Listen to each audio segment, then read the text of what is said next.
Important विषय था कर्मचारियों की तरफ से कि हमें अश्योर्ड अमाउंट एक चाहिए, जो बहुत लॉजिकल और वाजिब रिक्वायरमेंट था।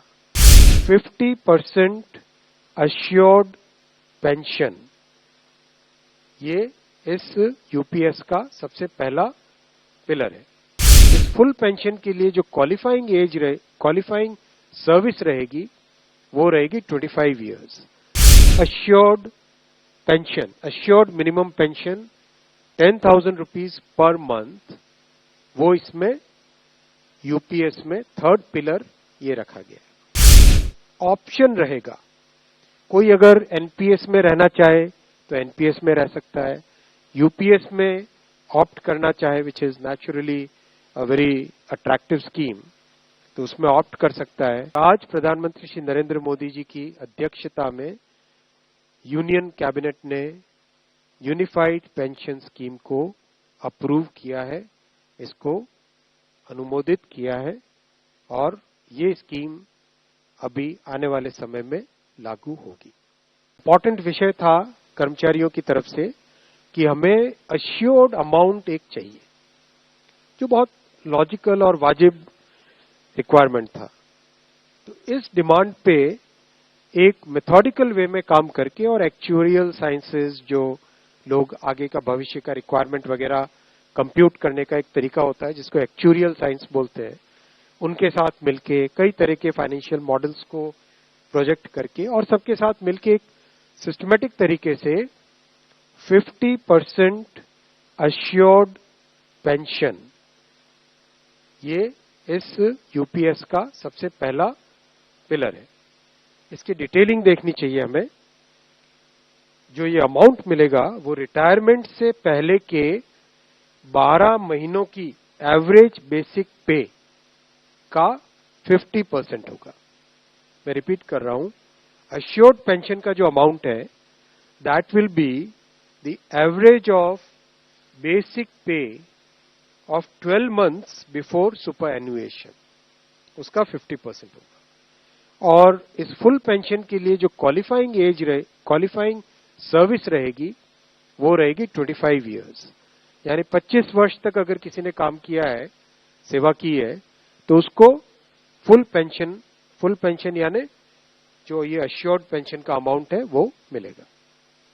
25 साल से अगर कम है लेकिन 10 साल से ज्यादा है तो उसमें प्रोपोर्शनेट पेंशन रहेगी, प्रो रेटा वो पेंशन का अमाउंट बनेगा।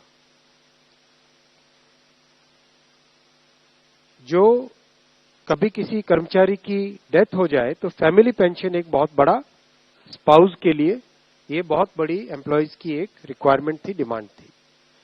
तो सेकंड पिलर इस यूपीएस का है अश्योर्ड फैमिली पेंशन। किसी भी कर्मचारी के डिमाइज से पहले, इमीडिएटली पहले जो पेंशन थी, अमाउंट था, उसका 60% मिलेगा एम्प्लॉय के, डिसीज्ड एम्प्लॉय के स्पाउस को। ये सेकंड पिलर है।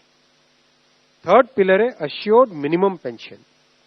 कई बार देखा कि सर्विस कम होती है और कंट्रीब्यूशन जितना हुआ है उससे एक सफिशिएंट अमाउंट नहीं मिल पाता था, और ये अपने आप में एक बड़ा विषय था केंद्र सरकार के कर्मचारियों का और एनपीएस में जुड़े सभी कर्मचारियों का। इसीलिए एक minimum assured pension, assured minimum pension 10,000 rupees per month, वो इसमें यूपीएस में थर्ड पिलर ये रखा गया है। इसके साथ आगे वाले पॉइंट को जोड़ के करेंगे तो अगर डीएनएस रिलीफ यानी महंगाई से रिलेटेड रिलीफ जो मिलेगी तो वो आज की तारीख में होते होते करीब 15,000 रुपए पर मंथ हो जाती है, which is a substantial relief part of this entire pension system. Fourth pillar है इन्फ्लेशन के साथ इंडेक्सेशन।